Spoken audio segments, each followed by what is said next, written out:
এখন তো কি রান্না করছি বুঝা যায়। এই দেখুন ভুনা খিচুড়ি বসিয়েছি, তাও আবার সবজি দিয়ে।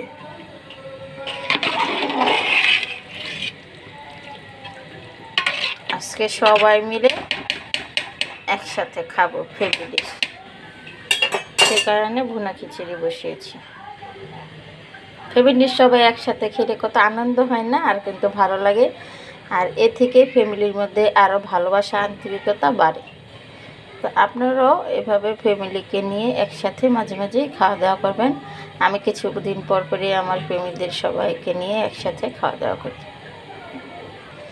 এই ধরুন আনিশার আব্বুর ভাই বোন ভাগ্নি ভাগ্নি সবাই মিলে একসাথে আমরা খাওয়া দাওয়া করি। এটা হলে যেমন আমরা এক রুমে সবাই একসাথে গোল করে বসে সবাই মিলে একসাথে খাবো, এটা খেতে কত ভালো লাগে না বলুন। সবাই কত কথা বলি, আড্ডা মারি।